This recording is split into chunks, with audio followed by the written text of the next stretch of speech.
Ma mère et la maladie. Quelle heure est-il? Déjà 11 heures? Tu vois, il va venir.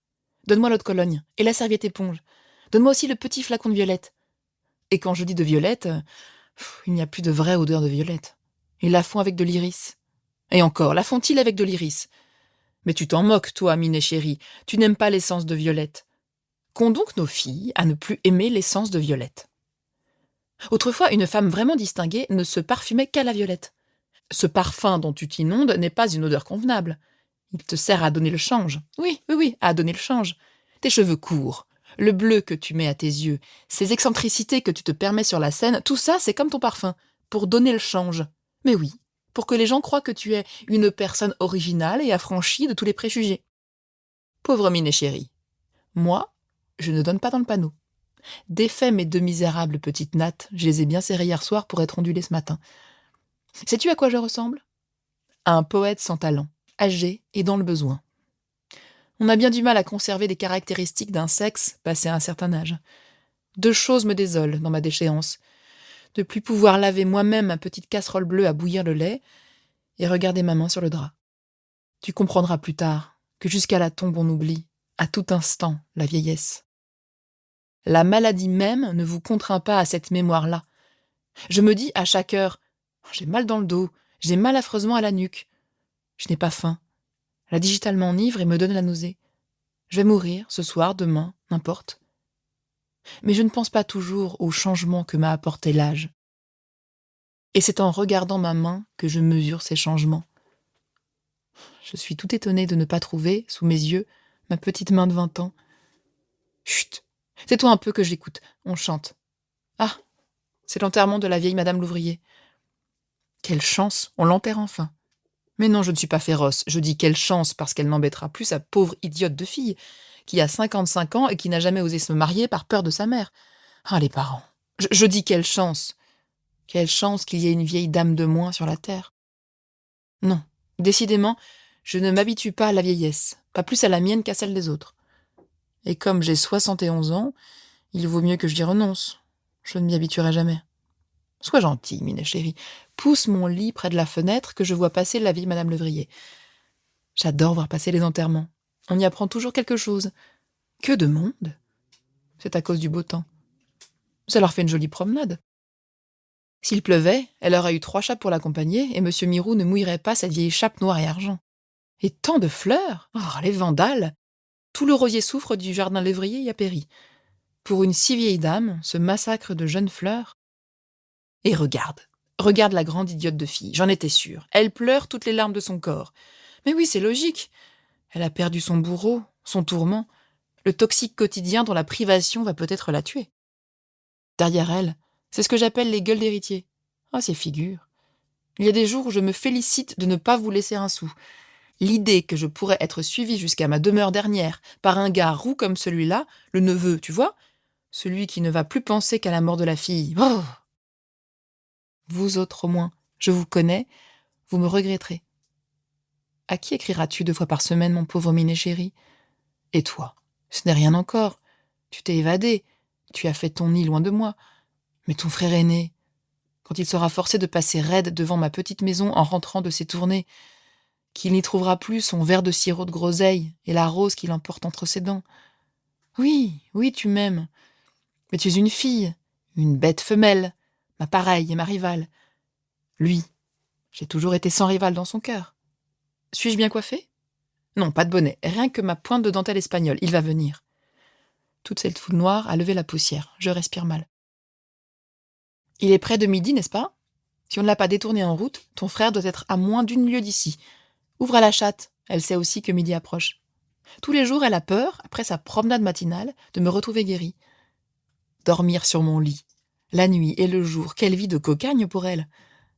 Ton frère devait aller ce matin à Arnedon, à Coulefeuille, et revenir par Saint-André.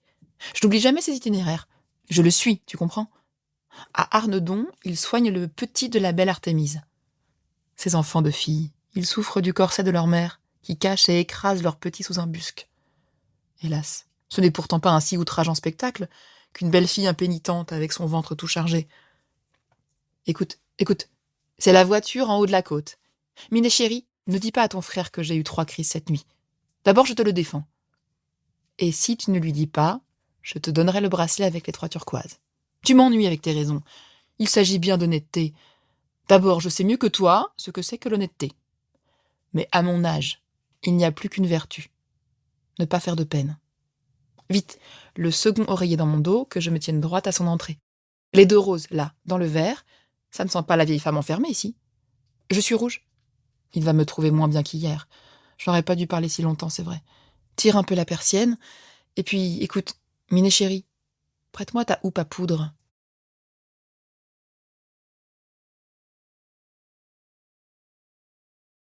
Ma mère est le fruit défendu.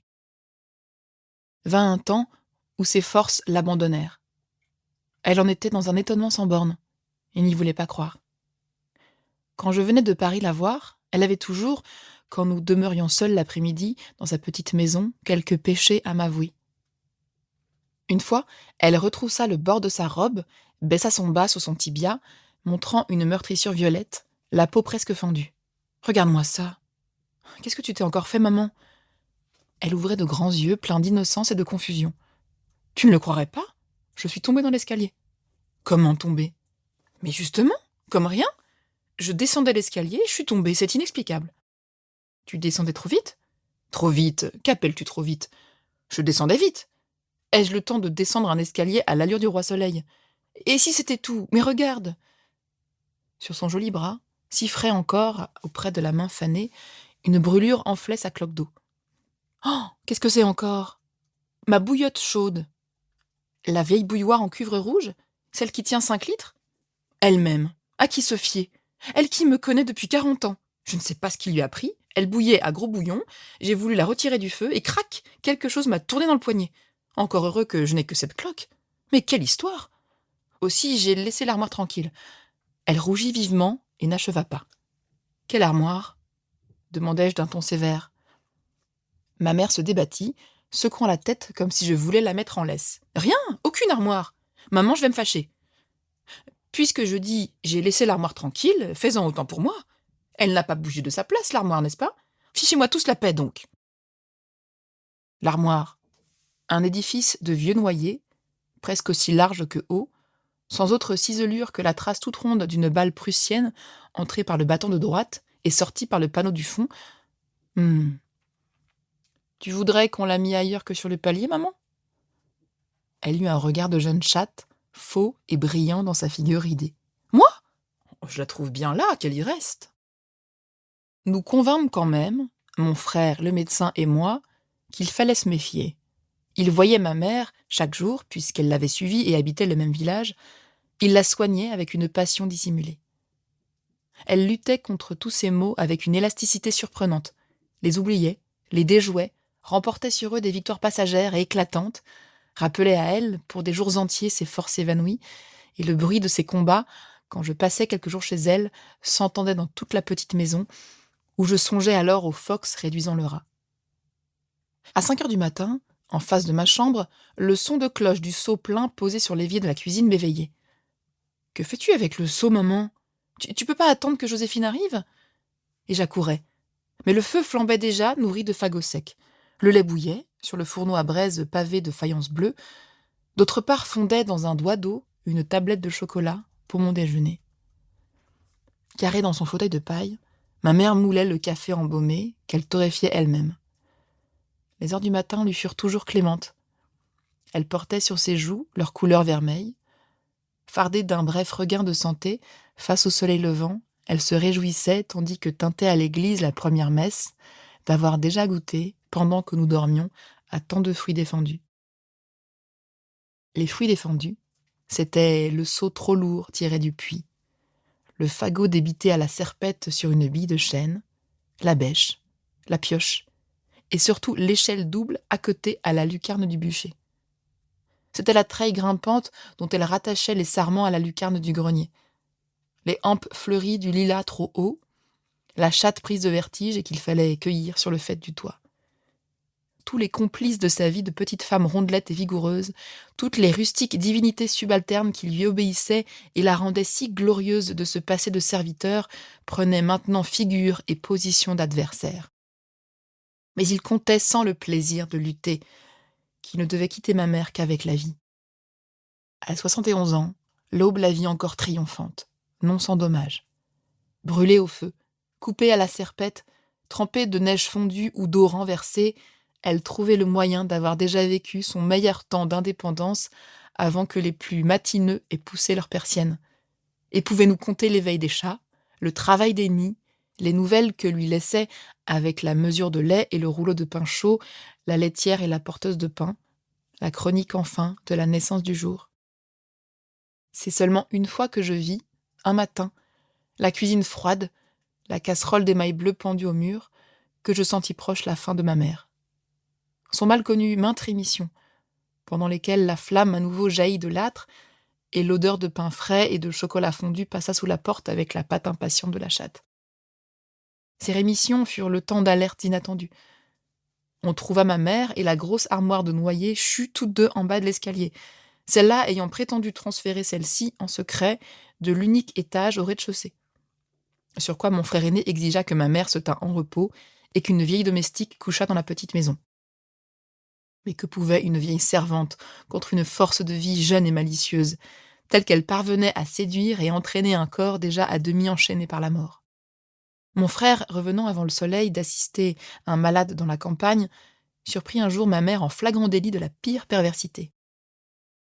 Vêtue pour la nuit, mais chaussée de gros sabots de jardinier, sa petite natte grise de septuagénaire retroussée en queue de scorpion sur sa nuque, un pied sur l'X de hêtre, le dos bombé dans l'attitude du tâcheron exercé, rajeunie par un air de délectation et de culpabilité indicible, ma mère, au mépris de tous ses serments et de l'égaille glacée, sciait des bûches dans sa cour.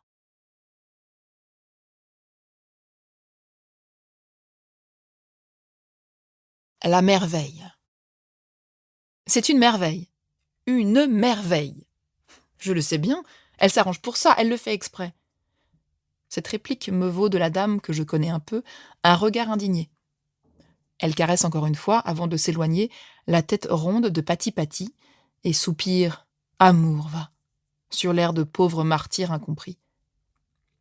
Ma Brabançonne lui dédie, en adieu, un coup d'œil sentimental et oblique, beaucoup de blanc, très peu de marron, et s'occupe immédiatement, pour faire rire un inconnu qu'il admire, d'imiter l'aboiement du chien. Pour imiter l'aboiement du chien, Pati-Pati gonfle ses joues de poisson-lune, pousse ses yeux hors des orbites, élargit son poitrail en bouclier et profère à demi-voix quelque chose comme Ouh, ouh, ouh. Puis elle rengorge son cou de lutteur, sourit, attend les applaudissements et ajoute modeste Ouah. Si l'auditoire pâme, Pati-Pati, dédaignant le bis, le comble en modulant une série de sons où chacun peut reconnaître le coryza du phoque, la grenouille roucoulant sous l'averse d'été, parfois le klaxon, mais jamais l'aboiement du chien. À présent, elle échange, avec un dîneur inconnu, une mimique de Célimène. « Viens, dit l'inconnu sans parole. »« Pour qui me prenez-vous » réplique Pati-Pati. « Causons, si vous voulez, je n'irai pas plus loin. »« J'ai du sucre dans ma soucoupe. Croyez-vous que je ne l'ai pas vu ? Le sucre est une chose, la fidélité en est une autre. Contentez-vous que je fasse miroiter pour vous cet œil droit, tout doré, prêt à tomber, et cet œil gauche, pareil à une bille d'aventurine. Voyez mon œil droit, et mon œil gauche, et encore mon œil droit. » J'interrompis sévèrement le dialogue muet. « Pati-Pati, c'est fini, ce dévergondage ?» Elle s'élance corps et âme vers moi. « Certes, c'est fini. Dès que tu le désires, c'est fini. C'est inconnu a de bonne façon, mais tu as parlé, c'est fini, que veux-tu ?»« Nous partons. Descends, Pati-Pati. » À droite et véhémente, elle saute sur le tapis. Debout, elle est pareille, large du rein, bien pourvue en fesses, le poitrail en portique, à un minuscule cob-bai. Le masque noir rit, le tronçon de queue propage jusqu'à la nuque son frétillement, et les oreilles conjurent, tendues en corne vers le ciel, une éventuelle jettatura. Telle s'offre à l'enthousiasme populaire, ma Brabançonne à poil ras, que les éleveurs estiment un sujet bien typé, les dames sensibles Merveille, qui s'appelle officiellement Pati-Pati, plus connue dans mon entourage sous le nom de démon familier. Elle a 2 ans, la gaieté d'un négrillon, l'endurance d'un champion pédestre. Au bois, Pati-Pati devance la bicyclette. Elle se range à la campagne, dans l'ombre de la charrette, tout le long d'un bon nombre de kilomètres. Au retour, elle traque encore le lézard sur la dalle chaude. « Mais tu n'es donc jamais fatiguée, Pati-Pati » Elle rit comme une tabatière. Jamais. Mais quand je dors, c'est pour une nuit entière, couchée sur le même flanc. Je n'ai jamais été malade, je n'ai jamais sali un tapis, je n'ai jamais vomi, je suis légère, libre de tout péché, nette comme un lys. C'est vrai. Elle meurt de faim ponctuellement à l'heure des repas. Elle délire d'enthousiasme à l'heure de la promenade. Elle ne se trompe pas de chaise à table, chérit le poisson, prise la viande, se contente d'une croûte de pain, gobe en connaisseuse la fraise et la mandarine. Si je la laisse à la maison, le mot non lui suffit. Elle s'assoit sur le palier d'un air sage et cache un pleur. En métro, elle fond sous ma cape.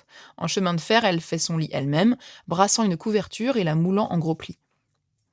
Dès la tombée du jour, elle surveille la grille du jardin et aboie contre tout suspect. « Tais-toi, Pati-Pati !»« Je me tais, » répondit diligemment Pati-Pati. « Mais je fais le fauve, à la lisière des 6 mètres de jardin. Je passe ma tête entre les barreaux, je terrorise le mauvais passant et le chat qui attend la nuit pour hercer le chien qui lève la patte contre le géranium lierre. Assez de vigilance, rentrons, Pati-Pati. »« Rentrons !» s'écrie-t-elle de tout son corps. Non sans que j'aie, ici, médité une minute, dans l'attitude de la grenouille du jeu du tonneau, et là un peu plus longtemps contracté, le dos bombé en colimaçon. Voilà qui est fait. Rentrons. Tu as bien fermé la porte.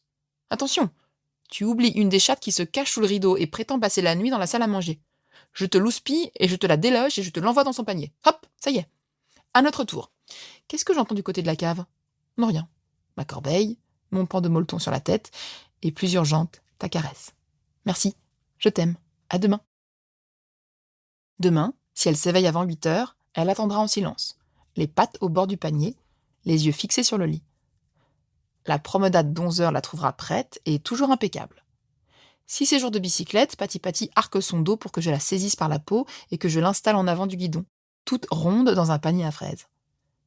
Dans les allées désertes du bois, elle saute à terre. « À droite, Pati-Pati, à droite !» En 2 jours, elle a distingué ma droite, de sa gauche. Elle comprend 100 mots de notre langue, sait l'heure sans montre, nous connaît par nos noms, attend l'ascenseur au lieu de monter l'escalier, offre d'elle-même, après le bain, son ventre et son dos au séchoir électrique. Si j'étale, au moment du travail, les cahiers de papier teintés sur le bureau, elle se couche, soigne ses ongles sans bruit et rêve, déférente, immobile. Le jour qu'un éclat de verre la blessa, elle tendit d'elle-même sa patte, détournant la tête pendant le pansement, de sorte que je ne savais plus si je soignais une bête ou bien un enfant courageux. Quand la prendrais-je en faute ? Quel accident mis sous un crâne rond de chien minuscule tant de complicité humaine ? On la nomme merveille, je cherche ce que je pourrais bien lui reprocher. Ainsi crut, en vertu comme en beauté, Pati-Pati, fleur du Brabant. Dans le 16e arrondissement, son renom se répandit tellement que je consentis, pour elle, à un mariage. Son fiancé, quand il l'approcha, ressemblait à un hanneton furieux, dont il avait la couleur, le dos robuste, et ses petites pattes de conquérant piaffaient et griffaient le dallage. Pati-Pati l'aperçut à peine, et la brève entrevue, où elle se montra si distraite, n'eut point de lendemain. Cependant, tout le long de 65 jours, Pati-Pati enfla, prit la forme d'un lézard des sables, ventru latéralement, puis celle d'un melon un peu écrasé, puis 2 petits patis d'un âge tendre et d'un modèle extrêmement réduit, vagues maintenant dans une corbeille. Préservé de toute mutilation traditionnelle, il porte la queue en trompe de chasse et les oreilles en feuilles de salade. Il tète un lait abondant, mais qu'il leur faut acheter par des acrobaties au-dessus de leur ventre. Il tète un lait abondant, mais qu'il leur faut acheter par des acrobaties au-dessus de leur âge. Pati-Pati n'a rien de ces lisses vautrées, tout en ventre et en tétine, qui s'absorbent béates en leurs tâches augustes. Elle allait assise, contraignant ses chiots à l'attitude du mécanicien aplati sous le taco en panne. Elle allait coucher en sphinx et le nez sur les pattes. Tant pis, qu'il s'arrange. Et s'en va, si le téléphone sonne, du côté de l'appareil, remorquant 2 nourrissons ventousés à ses mamelles. Il teste, oublié, vivace. Il teste au petit bonheur et prospère malgré leur mère et son humain souci, trop humain, de toute chose humaine. Qui a téléphoné ? J'entends la voiture. Où est mon collier ? Ton sac et tes gants sont sur la table. Nous allons sortir, n'est-ce pas ? On a sonné. Tu m'emmènes au matin ? Je sens qu'il est l'heure. Qu'est-ce qui traîne sous moi ? Encore ce petit chien. Je le rencontre partout. Et cet autre donc ? On ne voit que lui dans la maison. Ils sont gentils ? Oui, gentils. Partons, dépêche-toi. Je ne te perds pas de l'œil, hein, si tu allais sortir sans moi. Pati pati, mes amis vous nommeront toujours, sans que je proteste, merveille des merveilles et perfection. Mais je sais maintenant ce qui vous manque. Vous n'aimez pas les animaux.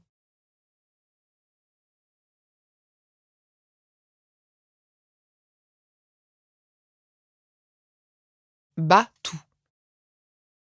Je l'avais capturée au quai d'Orsay, dans un grand bureau dont elle était, avec une broderie chinoise, le plus magnifique ornement. Lorsque son maître éphémère, embarrassé d'un aussi beau don, m'appela par le téléphone, je la trouvai assise sur une table ancienne, le derrière sur des documents diplomatiques et affairée à sa toilette intime. Elle rapprocha ses sourcils à ma vue, sauta à terre et commença sa promenade de fauve de la porte à la fenêtre, de la fenêtre à la porte, avec cette manière de tourner et de changer de pied contre l'obstacle qui appartient à elle et à tous ses frères. Mais son maître lui jeta une boule de papier froissé et elle se mit à rire, avec un bond démesuré et une dépense de sa force inemployée qui la montrèrent dans toute sa splendeur. Elle était grande comme un chien épagnol, les cuisses longues et musclées attachées à un rein large, l'avant-train plus étroit, la tête assez petite, coiffée d'oreilles fourrées de blanc, peintes au dehors de dessins noirs et gris rappelant ceux qui décorent les ailes des papillons crépusculaires. Une mâchoire petite et dédaigneuse, des moustaches raides comme l'herbe sèche des dunes, et des yeux d'ambre enchâssés de noir, des yeux au regard aussi pur que leur couleur, des yeux qui ne faiblissaient jamais devant le regard humain, des yeux qui n'ont jamais menti. Un jour, j'ai voulu compter les taches noires qui brodaient sa robe, couleur de blé sur le dos et la tête, blanc d'ivoire sur le ventre. Je n'ai pas pu. Elle vient du Tchad, me dit son maître. Elle pourrait venir aussi de l'Asie. C'est une once, sans doute. Elle s'appelle Batou, ce qui veut dire le chat. Et elle a 20 mois. Je l'emportais. Cependant, elle mordait sa caisse de voyage et glissait entre les lattes de la prise d'air une patte tantôt épanouie et tantôt renfermée comme une sensible fleur marine. Je n'avais jamais possédé dans ma maison une créature aussi naturelle. La vie quotidienne me la révéla intacte, préservée encore de toute atteinte civilisatrice. Le chien gâté calcule et ment. Le chat dissimule et simule. Batou ne cachait rien. Toute saine et fleurant bon, la laine fraîche, je pourrais écrire qu'elle se comportait en enfant candide, s'il y avait des enfants candides. La première fois qu'elle se mit à jouer avec moi, elle me saisit fortement la jambe pour me renverser. Je l'interpellai avec rudesse, elle me lâcha, attendit et recommença. Je m'assis par terre et lui envoyai mon poing sur son beau nez velouté. Surprise, elle m'interrogea du regard, je lui souris et lui grattai la tête. Elle s'effondra sur le flanc, sonore d'un ronron sourd, et m'offrit son ventre sans défense. Une pelote de laine qu'elle reçut en récompense l'affola. De combien d'agneaux, enlevés aux maigres pâtures africaines, reconnaissait-elle, lointaine et refroidie, l'odeur? Elle coucha dans un panier, se confia au bassin de Sûre comme un chat bien appris, et quand je m'étendis dans l'eau tiède, sa tête rieuse et terrible parut, avec 2 pattes, au rebord de la baignoire. Elle aimait l'eau. Je lui donnais souvent le matin une cuvette d'eau qu'elle vidait à grands jeux de pattes. Toute mouillée, heureuse, elle ronronnait. Elle se promenait, grave, une pantoufle volée entre les dents. Elle précipitait et remontait 20 fois sa boule de bois dans le petit escalier. Elle accourait à son nom, Batou, avec un cri charmant et doux, et demeurait, rêvant, les yeux ouverts, nonchalante, au pied de la femme de chambre qui cousait. Elle mangeait sans hâte et cueillait délicatement la viande au bout des doigts. Tous les matins, je pus lui donner ma tête, qu'elle étreignait de 4 pattes et dont elle râpait, d'une langue bien armée, les cheveux coupés. Un matin, elle étreignit trop fort mon bras nu, et je la châtiai. Offensée, elle sauta sur moi et j'eus sur les épaules le poids déconcertant d'un fauve, ses dents, ses griffes. J'employai toute ma force et jetai Batou contre un mur. Elle éclata en miaulements terribles, en rugissements, elle fit entendre son langage de bataille et sauta de nouveau. J'usai de son collier pour la rejeter contre le mur, et la frapper au centre du visage. À ce moment, elle pouvait certes me blesser gravement. Elle n'en fit rien, se contint, me regarda en face et réfléchit. Je jure bien que ce n'est pas la crainte que je lus dans ses yeux. Elle choisit, à ce moment décisif, elle opta pour la paix, l'amitié, la loyale entente. Elle se coucha et lécha son nez chaud. Quand je vous regrette, Batou, J'ajoute à mon regret la mortification d'avoir chassé de chez moi une amie. Une amie qui n'avait, Dieu merci, rien d'humain. C'est en vous voyant debout sur le mur du jardin, un mur de 4 mètres sur le faîte duquel vous vous posiez, d'un bond, occupé à maudire quelques chats épouvantés, que j'ai commencé à trembler. Et puis, une autre fois, vous vous êtes approché de la petite chienne que je tenais sur mes genoux. Vous avez mesuré sous son oreille la place exacte d'une fontaine mystérieuse que vous avez léchée, léchée, léchée, avant de la tâter des dents, lente et les yeux fermés. J'ai compris. Oh, bah, tout. Et vous avez tressailli tout entière de honte et d'avidité réfrénée. Hélas, bah, tout. Que la vie simple, que la fauve tendresse sont difficiles sous notre climat. Le ciel romain vous abrite à présent. Un fossé, trop large pour votre élan, vous sépare de ceux qui vont, au jardin zoologique, narguer les félins. Et j'espère que vous m'avez oublié, moi qui, vous sachant innocente de tout, sauf de votre race, souffris confie de vous, une bête captive.